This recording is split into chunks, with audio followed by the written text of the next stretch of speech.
के इस ब्लॉग में जैसा कि आप देखेंगे अलवर जिले के राजगढ़ में डायरेक्ट यहाँ पर मैं आपको बता दूं, रीट अभ्यर्थियों के लिए रात्रि को ठहरने की व्यवस्था थी और खाने की व्यवस्था, साथ ही साथ में सुबह अब यहाँ से जो परीक्षा सेंटर है वहाँ तक पहुँचाने की भी व्यवस्था की गई है। यहाँ पर जो अभ्यर्थी हैं, महिला अभ्यर्थी, उनके लिए भी रहने के लिए अलग से व्यवस्था थी। साथ ही साथ में जो अभ्यर्थी पुरुष अभ्यर्थी हैं उनके लिए रुकने की भी उत्तम व्यवस्थाएं थी, जिसका आपको आगे सीन इस वीडियो में दिखाया जा रहा है। ये वीडियो एक ऐतिहासिक वीडियो होने वाला है। मैं आपको बता दूं, न केवल राजस्थान में बल्कि ऑल इंडिया में ऐसी मुहिम और ऐसी व्यवस्था पहली बार आपको देखने को मिली है, जिसमें सर्व समाजीय लोगों को, सभी समाज के जो अभ्यर्थी हैं उनको एक जगह ठहरने की व्यवस्था दी गई है। और इसके जो कार्यकर्ता मुख्य जो हैं उनसे भी मैं बातचीत कराऊंगा और आपसे मिलाऊंगा। लेकिन बहरहाल के लिए अब कंटिन्यू ठिकाना है, एक राजसी ठिकाना है जहां पर राजा महाराजाओं के समय से यहां पर रहने और रुकने की व्यवस्थाएं।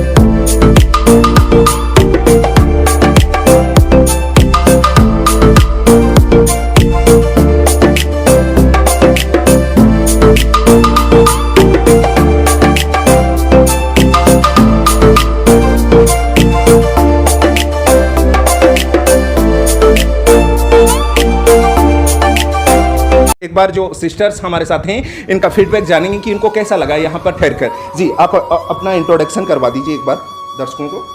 जी, my name is Sandhya and I am from MP Mandsaur. जी, यहाँ की व्यवस्था बहुत अच्छी है, एक्चुअली अच्छा लगा हमको यहाँ पर। जैसे कि संध्या जी, मैं आपसे जानना चाहता हूँ, पहले कभी किसी परीक्षा में आपको ऐसी व्यवस्था कहीं मिली? जी नहीं, ऐसी तो नहीं मिली जी, हमने हमारा ही कवर किया है बस। जी, जैसे कि संध्या जी आपको बता रही हैं कि यहाँ पर ऐसी व्यवस्था जो थी, ऐसी व्यवस्था आज तक किसी परीक्षा में इनको देखने को नहीं मिली। इसके अलावा रीट की जो तैयारियां हैं आपकी कैसी हैं? क्या फील हो रहा है कि मतलब आप रीट की तैयारियों को लेकर? जी ठीक है, लगभग हमने तैयारी कर रखी है। जी, अन्य इनके साथ में और जो है इनकी साथी हैं जिनसे भी हम बातचीत करते हैं। जी, आप बताइए अपने बारे में। Myself Shivani Gurjar from Guna MP. Shivani ji, आप बताइए कि आपको यहाँ पर रुककर रात को कैसा लगा? खाने वाने की व्यवस्था क्या थी और ठहरने के लिए कहाँ से जानकारी मिली आपको? हमें यहाँ को, हम तो रास्ते से आ रहे थे ना, एक दीदी मिली, उन्होंने हमें उसमें गाड़ी में बिठाला, यहाँ पे लेकर आए। बहुत अच्छी व्यवस्था है, कोई प्रॉब्लम नहीं हुई हमें आने जाने में, ना आने में ना जाने में। जी जी, आप भी बताइए, थोड़ा आगे आ जाइए। Myself Monica from Hisar, Haryana. And facilities are very good, so I feel nice here to stay. थोड़ा जोर से बोलेंगे, माइक आवाज कैसे नहीं कर पाएगा, बोलिए। Myself Monica. Ji. I am from Hisar, Haryana. Facilities are very good.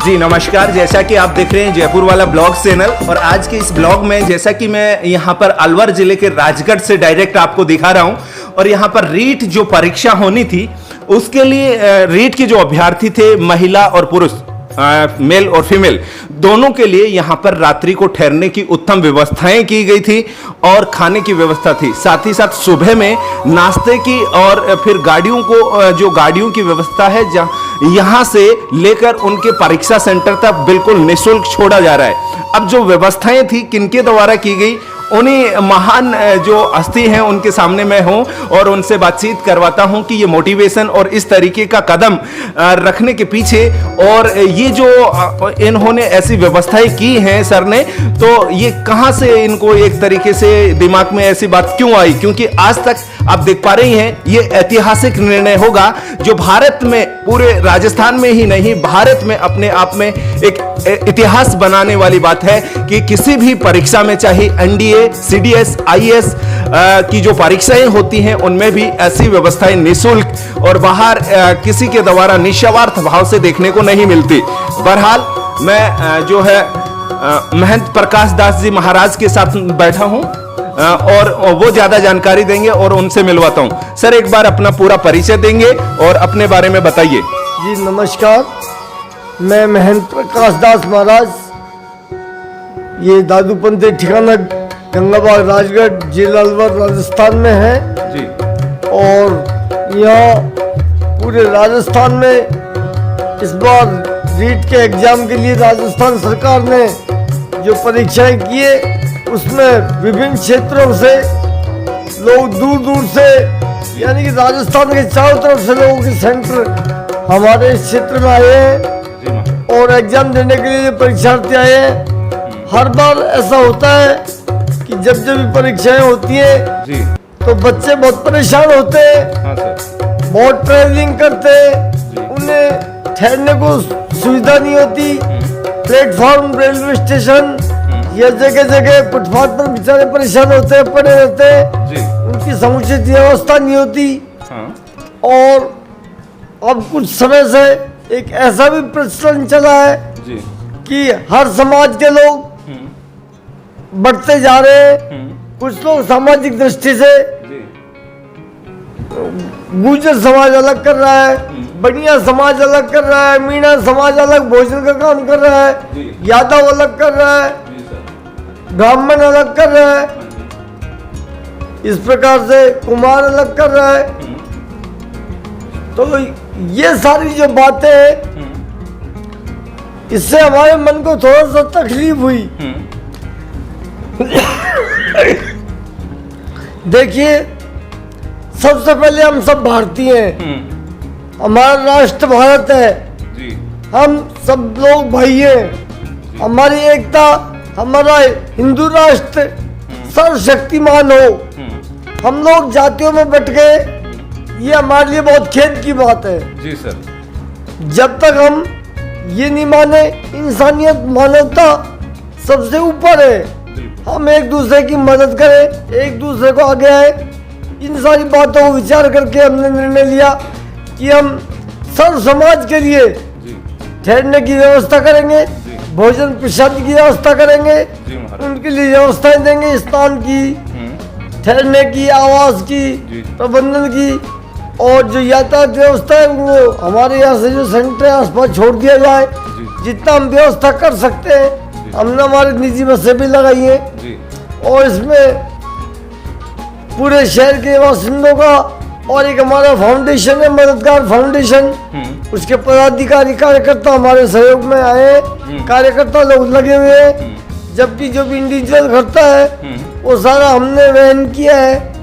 और हमने बच्चों के लिए कल आए तब से चाय, पानी, भोजन, बिस्तर और अब सुबह का भी नाश्ते पे तैयार करवाए। जब बच्चे अभी नाश्ता करके चाय पी कर रवाना हो जाएंगे, फिर जैसे एग्जाम से छूटेंगे उनको हम टिफिन पहुंचा देंगे सेंटर पर ही। और टिफिन लेते जाओ, देसी घी के शुद्ध भोजन है, भोजन करके वो अपने अपने गंतव्य को रवाना हो जाए। सेकंड पारी वाले भोजन करके चले जाएंगे। इस प्रकार से हम ये चाहते हैं कि पूरे हम लोग, हमें भाईचारा पनपे और हमारे अंदर ये संकल्प आए, हर जितनी भी सामाजिक संस्थाएं, चाहे वो कम व्यवस्था करें चाहे ज्यादा करें, लेकिन जाति पाति का नाम ना रखे। चाहिए रखे, हम 100 आदमी की व्यवस्था करेंगे, हम 200 करेंगे, हम 50 करेंगे, 500 करेंगे। भाई हम हर संगठन ये कहते हैं कि हम 100 आदमी की व्यवस्था करेंगे, 200 करेंगे, लेकिन किसी की लिमिटेशन न रखे। मैं तो भोजन फलाफलादियों का मैं अपनी जातियों को रखा, मैं इनको नहीं करा हुआ, इनको नहीं ठहरा हुआ। ये हम लोगों के लिए बहुत घातक होते जा रहे हैं, हम टूटते जा रहे हैं, हम बिखरते जा रहे हैं। ये हमारे लिए हमारा अच्छे संकेत नहीं है। एकता ही, भाईचारा ही, प्यार प्रेम ही सब कुछ है। मैं मानता हूँ आज जो बच्चे परीक्षा देने जाएंगे प्रभु का स्मरण करके जाएंगे और वो अच्छी तैयारी के साथ उनका भविष्य उज्जवल हो, वो कामयाब हो, ऐसी मेरी भी प्रभु से प्रार्थना है। मैं उनके उज्जवल भविष्य की कामनाएं करता हूँ, शुभकामनाएं देता हूँ। वो राष्ट्र की सेवा करे, राष्ट्र को प्रगति के पथ पर आगे ले जाए, वो आगे बढ़े, तरक्की करे। और इस परीक्षा के बाद वो अध्यापक बनेंगे, अध्यापक के बाद में वो और भी तैयारी करें, अच्छे ब्यूरोक्रेट्स बने, अच्छे ऑफिसर्स बने, देश की सत्ता में भागीदारी निभाए, ऐसा मेरा विश्वास है, ऐसा मेरा मानना है। अच्छे राष्ट्र का निर्माण होगा, प्रगतिशील राष्ट्र का निर्माण होगा, देश आगे बढ़ेगा, हम आगे बढ़ेंगे, इसी विश्वास के साथ सभी को बहुत बहुत बधाई, आपको बहुत बहुत शुभकामनाएं। आपने चैनल के माध्यम से इन बच्चों की खैर खबर ली और आपने सब कुछ दिखाया।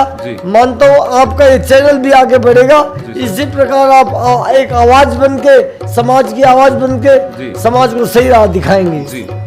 जैसा कि महंत प्रकाश दास जी महाराज को आपने सुना, और इन्होंने संपूर्ण हिंदुत्व को नहीं बल्कि पूरे भारत देश को साथ में लेकर चला और बहुत ही अच्छा मैसेज दिया है महाराज ने, जहां यहां पर पूरे भारत में एकता की बात करते हैं और सभी धर्मों के, सभी जातियों के लोगों को एक जगह भाईचारे से रहने का ये संदेश प्रेषित करते हैं। साथ ही साथ में यहां पर जो रीट अभ्यर्थी आए हैं, चाहे महिला पुरुष, किसी भी जिले से, किसी भी यहां पर बात करूं आउट ऑफ स्टेट, कई अन्य स्टेटों के जो अभ्यर्थी हैं वो भी यहां पर रुके हैं, जैसे एमपी से हैं, यूपी से हैं, हरियाणा से हैं, वो भी यहां पर रुके हुए अभ्यर्थी हैं जिनसे मैंने आपसे बातचीत करवाई और इस वीडियो में, इस ब्लॉग में आप देखेंगे उनको। लेकिन महाराज जी का जो मैसेज है, जो संदेश अब तक पहुंचा है, वाकई वो काबिले तारीफ है और उनको सुनकर, उस मैसेज को सुनकर मैं गदगद हो गया। मैं भी यही सुनना चाहता था कि कहीं ना कहीं हमारे भारत देश में जो जाति के आधार पर, जातित्व के आधार पर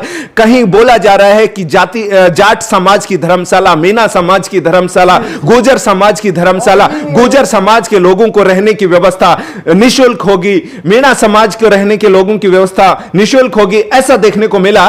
तो यह हृदय को झकझोर देने वाली बात है कि आखिर अन्य समाज के लोग कहां जाएं। जिस समाज के लोग हो सकता है कि किसी भी कारणवश ऐसी व्यवस्थाएं नहीं कर पा रहे, तो क्या वो राजस्थान के या फिर हम जैसे इंसान नहीं है? क्या वो हिंदू नहीं है? क्या वो हमारे भारतीय नहीं है?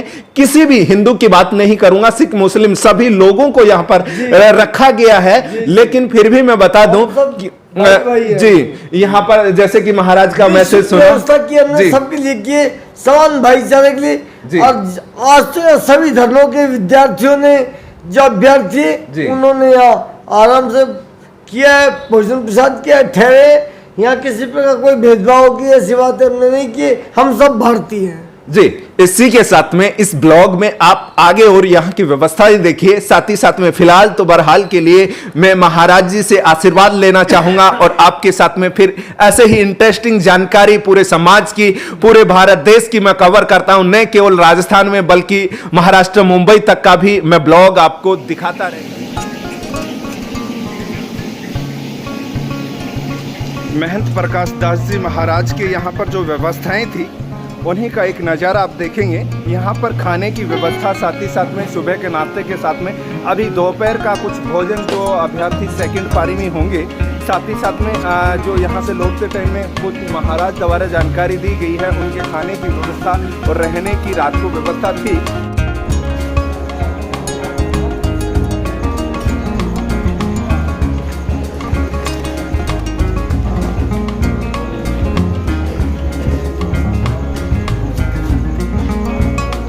अभी तक यहाँ पर बहुत सारे अभ्यर्थी यहाँ से सेंटरों की ओर प्रस्थान कर चुके हैं, लेकिन कुछ अभ्यर्थी अभी भी जिनका सेंटर जो है आसपास में है, वो रुके हुए हैं और नाश्ते में, चाय पानी में लगे हुए हैं। लेकिन बहरहाल के लिए मैं आपको बता दूं, यहाँ पर महंत प्रकाश दास जी महाराज के द्वारा आपने सारी जानकारी सुनी, साथ ही साथ में यहाँ की कुछ व्यवस्थाएं आपको देखने को मिली। बहरहाल मैं बता दूं, ये जो ठिकाना है राजसी ठिकाना है। यहाँ पर राजा महाराजाओं के समय से ही रहने की व्यवस्थाएं, साथ ही साथ में जो दादू संप्रदाय से संबंधित रखते हैं महंत प्रकाश दास जी महाराज, उनको भी आपने सुना और उनके द्वारा जो व्यवस्थाएं थी उनको आपने देखा। बहरहाल ये सभी सेवाएं यहाँ पर निःशुल्क थी। और इस तरीके से जो रात्रि को है बहुत ही एक तरीके से किसी होटल में या फिर कहीं भी जाते हैं तो इतने लोगों की एकदम से ऐसी व्यवस्था नहीं हो पाती है। मैं इस ब्लॉग में आपको दिखा रहा था कि यहाँ का जो अभ्यर्थी हैं जो रुके हुए थे रात्रि को, उनका फीडबैक। तो सर आप अपना एक बार इंट्रोडक्शन दे दीजिए, उसके बाद में बताएंगे कि किस तरीके की क्या व्यवस्थाएं आपको यहाँ पर कैसा महसूस हुआ।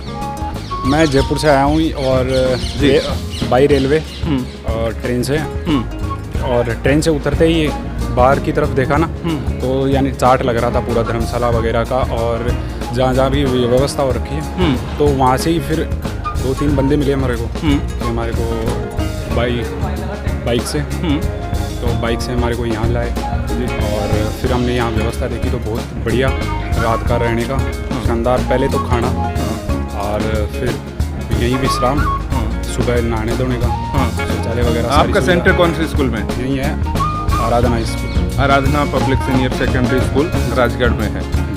तो इसके अलावा अन्य जो अभ्यर्थी हैं उनसे भी हम बातचीत करते हैं और जानते हैं कि यहाँ पर किस तरीके से मतलब व्यवस्थाएं थी और इनको कैसा महसूस हो रहा है। जी आप बताइए कि यहाँ पर अभी आए हैं, कब से रुके हुए हैं आप यहाँ? शाम से रुके हुए हैं। शाम से रुके हुए हैं। शाम से रुकने के बाद आपको कैसा महसूस हुआ? बहुत गर्व महसूस हो रहा है, बहुत ही अच्छी व्यवस्था की है यहाँ पे जी एक बार अपना नाम बताइए। मेरा नाम पेमाराम है, मैं बाड़मेर से आया हूँ। जी पेमाराम जी बाड़मेर से मेरे साथ में हैं। पेमाराम जी मैं आपसे जानना चाहता हूँ कि यहाँ पर आपने कभी किसी भी भर्ती में ऐसी व्यवस्थाएं कहीं देखी? नहीं देखी है, बिल्कुल भी नहीं देखी है, कोई भी भर्ती में ऐसी व्यवस्थाएं नहीं देखी जी, जो कि आज देखने को मिल रही है। Very good very good. जैसा कि आपने देखा स्टूडेंट बोल रहे हैं कि आज तक किसी भर्ती में इनको ऐसी जो व्यवस्थाएं देखने को नहीं मिली।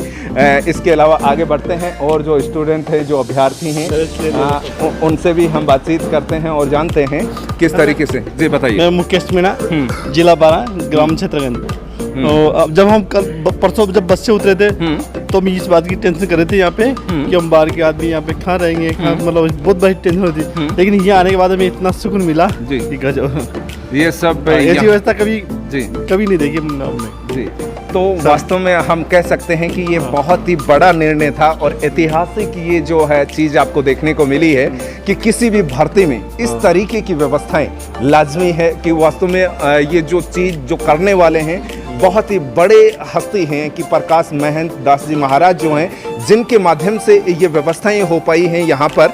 लेकिन बहरहाल मैं बता दूं अलवर डिस्ट्रिक्ट में जो व्यवस्थाएं हैं इस स्क्रीन पर आपको सारा जो चार्ट दिख रहा है, यहाँ पर बहुत सारी धर्मशालाएं हैं, बहुत सारे रेन बसेरे हैं जहाँ पर निःशुल्क जो है अभ्यर्थियों के लिए देखिए किस तरीके से अनाउंसमेंट करते हुए सभी अभ्यर्थियों को बारी बारी से बोला जा रहा है कि कहाँ पर आपका परीक्षा सेंटर है, वहाँ तक छोड़ने की बसों की निःशुल्क व्यवस्था यहाँ से की गई है।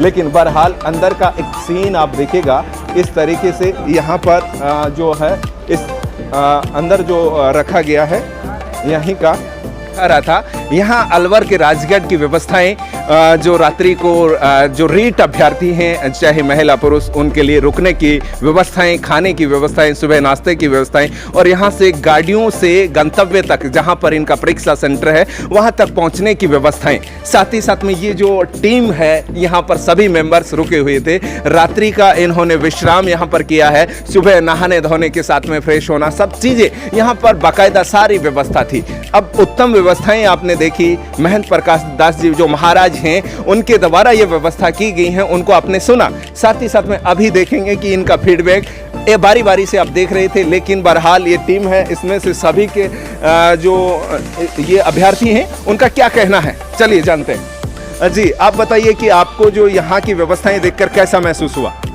सर मैं बताता हूँ सर। जी एक बार आप बताइए। हाँ सर, मेरा नाम अनवर है और मैं श्रीगंगानगर डिस्ट्रिक्ट से आया हूँ।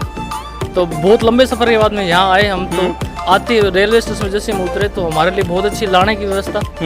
ये यहाँ की जो व्यवस्था है उसके बारे में हमें सोशल मीडिया के जरिए 1-2 दिन पहले पता लग गया था कि आपके लिए अलवर में राजगढ़ में ऐसी व्यवस्था है, तो हम सुनिश्चित भाव से वहाँ से आए थे जी।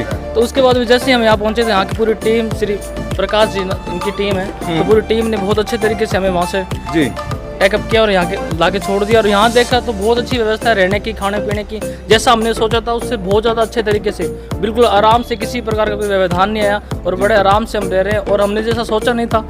आमतौर पर क्या होता है कि मैं 1-2 पहले भी वैकेंसी थी तो रोडों पर विद्यार्थी सोचते, लेकिन अब की बार जो पूरा प्रशासन अवेयर है, कल SDM सर, विधायक महिला सर, यहाँ के जो पार्षद वगैरह जितने भी जनप्रतिनिधि, सब लोगों ने आके यहाँ का फीडबैक लिया और छोटी बड़ी सब समस्या हमसे पूछी। लेकिन उसके बावजूद हमें पता, आप लोग देख रहे हो, सब लोगों को पता है कि बहुत अच्छी बेहतरीन व्यवस्था है। एक बार आपको रोकना चाहेंगे यहाँ की व्यवस्था के लिए बहुत बढ़िया, बहुत बहुत आभार व्यक्त करते हैं। जैसा कि आप देख रहे हैं सभी अभ्यर्थी जो फूले नहीं समा रहे अपने आप में, और इनके खुद जो है बयां किया है सारी कहानी कैसी थी, किस तरीके से यहाँ पर आना हुआ, किस तरीके से रहना हुआ, ये सारी चीज़ें आपने सुनी। लेकिन मैं बता दूं कि फिलहाल बार बार मैं जिक्र कर रहा हूं कि UPSC द्वारा भी जो परीक्षाएं करवाई जाती हैं उनमें भी अभ्यर्थियों को ऐसी व्यवस्थाएं देखने को नहीं मिलती। बहरहाल जैसा कि आप देख पा रहे हैं सभी के चेहरे पर एक खुशी की लहर कि जो परीक्षा देने से पहले की जो व्यवस्थाएं, जहां पर रहना, भाई रहने की व्यवस्था नहीं होती थी, रेलवे प्लेटफॉर्म पर कहीं भी इधर उधर सोना होता था, रात गुजारनी होती थी, मच्छर काटते थे, गंदगी कूड़े कचरे में कई बार पड़ना पड़ता था, क्योंकि बहुत सारे अभ्यर्थी हैं और इन स्थिति परिस्थितियों से हम सब गुजरे हैं भाई, हम सब जानते हैं, आप भी सुनने वाले जो भी हैं। तो निश्चित रूप से इस वीडियो को आप देख रहे हैं तो जयपुर वाला चैनल को अभी तक सब्सक्राइब नहीं किया, सब्सक्राइब करें और नोटिफिकेशन बेल को ऑन करें ताकि ऐसे ही लेटेस्ट वीडियो आपको मिलते रहें। बहरहाल के लिए ऐसे ही ब्लॉग मैं आपको लेकर आता रहूंगा जो समाज के लिए बहुत अच्छा मैसेज जाता हो और बहुत ही अच्छी जानकारी। निश्चित रूप से ये एक मुहिम होगी और इसके बाद में अब भारत देश में ऐसी सेवाओं की क्रांति आने वाली है, न केवल राजस्थान में बल्कि पूरे भारत देश में सभी परीक्षाओं में ऐसा हमें देखने को मिल सकता है। तो ये हमारा कदम नींव का पत्थर साबित होगा, जिसको लेकर पूरे राजस्थान में ये व्यवस्थाएं आपने देखी, सभी जिलों से आप सुन पा रहे हैं, यूट्यूब पर, टीवी पर आप देख पा रहे हैं। लेकिन मैं फिलहाल आपके सामने अलवर जिले से लाइव हूं, जयपुर वाला न्यूज चैनल के साथ में। तब तक मैं वीके सैनी, नमस्कार।